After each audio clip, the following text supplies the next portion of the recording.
This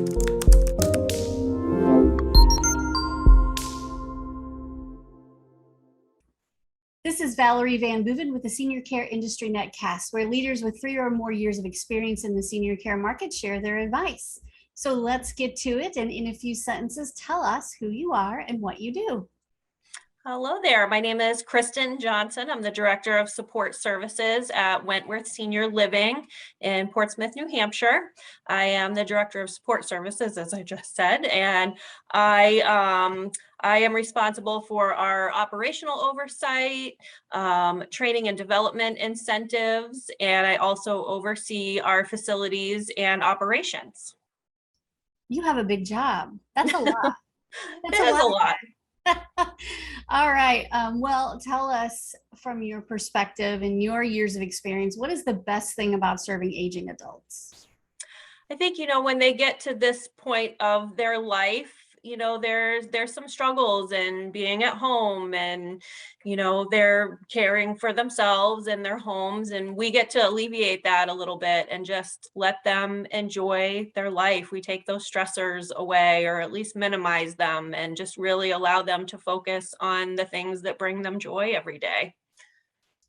Yep, that's awesome. I mean, and I think I've told other folks in senior living and senior housing that we've interviewed, I've told them that, my past experience, when someone finally has been at their new community and their new home for, say 3 weeks or so, it takes about a month maybe, they say, most often say, I wish I'd done this 10 years ago. I wish I'd done this 20 years ago. There's always that huge sense of relief, when you just kind of see that weight lift and they're enjoying things again. It's going to be okay, and this is a great place. Yeah. All right. Well, I would imagine that in your career and in your lifetime, there have been other professionals or organizations out there that you just think do a fabulous job. Who would you like to talk about? Well, we're currently partnering with an agency called LNA Health Careers. We're doing some recruiting efforts there. They're really great. That New Hampshire public television, and we've got a lot of support providers that come in that we work with locally that are wonderful. They do great work for our residents, and being an age-in-place facility, they really help them stay where they are and age where they are longer. So great. Awesome. And I know you want to talk about recruiting and staffing a little bit. So why don't you tell us what it is that your experience with all of this, because I know it's a challenge, and it's been a challenge for many years, but since COVID, it's been a really big challenge. Yeah, I mean, COVID, definitely, we all had those struggles, and I don't think where we are right now, any of us really saw this coming through that. And this is equally difficult, making sure that we have the staffing needed to care for our residents. We have a wonderful team here, and they really step up to the plate every single day to make sure that those residents' needs are met. But it's a challenge every day. There's just the people that were there before just aren't there anymore. And so we're really having to get creative about where we're sourcing and recruiting, and, making sure that we bring the employees in that bring their best foot forward and care for our residents the way we need to. Sure. And I would imagine, for a long time, I think the tables have definitely turned a little bit where people needed employment. Now, at least the perception is that employers need the people. I mean, we always needed the people, but what I'm saying is it was so much easier to find good people who really wanted to spend their time and their life's work with seniors and the elderly, whether it's home care, assisted living, senior housing. And now that seems like it's hard to find them. I'm sure you've come up with some very creative ways to recruit. And also, I would say from my perspective, just talking to so many people every day about this, that marketing is almost more about the employees than it is getting new residents. I mean, it's almost, I mean, it's equally important on both sides, but this has become, the recruiting issues have become a marketing challenge. I mean, Yeah. figuring out a good way, it's a sales job. Trying to get new people in and finding creative ways to make that happen and to keep people and to keep employees that are happy and feel fulfilled in their work and are paid enough to be able to support their families. So it's a challenge all around, for sure.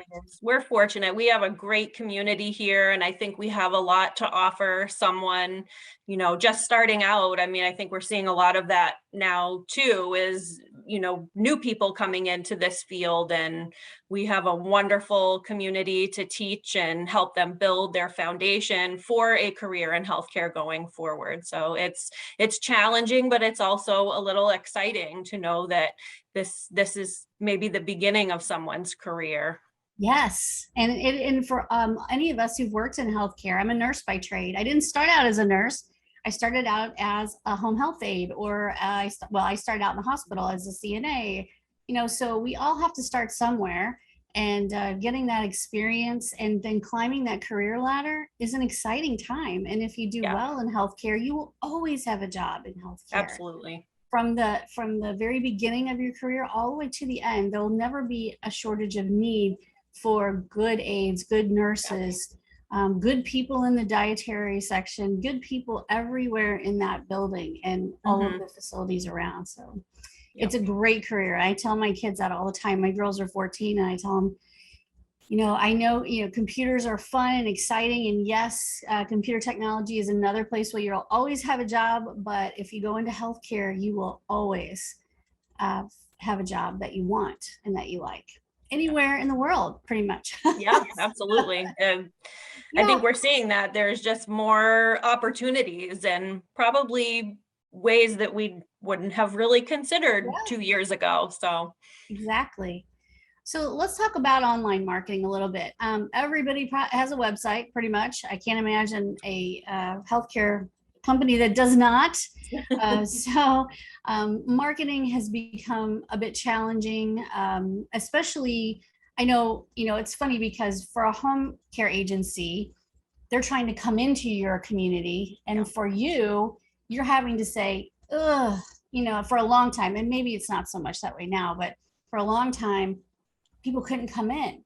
So it was hard to network. It was hard to be able to see each other and talk to each other and learn about each other because nobody got together.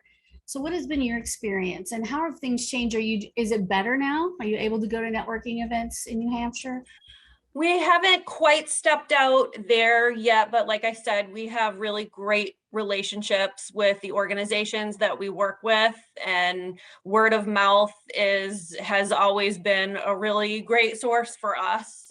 We've been in the community for a really long time, so our name is one that is known, and so having people talk about us definitely helps. Yeah. We've really stepped up in terms of our online marketing. I think just technology, we've seen that really explode over the last little while. So we're taking advantage of that as well. We have a fantastic marketing team that, they hit the ground running every day. And so we're looking at that. Excellent. Yeah. Branding of your own business is so important. And once you've been around for a long time, that's good to have people say good things about you and know that you're trusted. So that's awesome. What piece of advice would you give to other senior care providers? I think right now, I think about that a lot, actually. And I think self-care, we've been working so hard for such an extended period of time, and, you're just boots to the ground, and just self-care, encouraging that for our teams, for ourselves. They say that as a parent, you can't take care of the people that matter to you. You have to take care of yourself first. And it's just really that self-care and taking little moments every day to find, even no matter how small, just little moments of joy and things that can bring a smile to your face or that to someone else. Yep, absolutely. Self-care is, we are all caregivers by nature and sometimes by trade. And so caring for ourselves is kind of lost in the fray sometimes. So yeah, you're right. Caring for yourself. When you have a win in life or in business, how do you like to celebrate? And that could be as a team there at work, personally, birthdays, weddings, all those kinds of fun celebrations of life. How do you like to celebrate? Yeah, we celebrate as a team, and a family. We really are like a family here. We're talking a lot about COVID, but I think it's really unified and solidified our team here. And so we are like a family, and we like to celebrate those wins together and laugh together, and same personally. Yeah, absolutely. A good meal, a good, or, some celebrating birthdays. I mean, I'm always up for a piece of cake or a good dinner. Yes. Yeah. We like to break bread together when we can. And there's always Awesome. something about having a meal together. Yeah, it is. It brings people definitely together over food and drink, and just having a lovely evening of conversation, whether it's work related or not, is always fun. Yeah. So I want to thank you for sharing your community with us. We will make sure that everyone who sees this video will also see your website address and your contact information in case they have questions. And I know that the staffing issues have been a challenge, but it's good to hear when a professional tells me we are finding creative ways to work together. We are finding creative ways of outreach with other organizations that might be able to bring in more help to our community. And it's good to hear that you have a very loyal, longstanding staff there that can take care of all of your amazing residents. So that's great. Great. Well, thank you for having me. Thank you so much.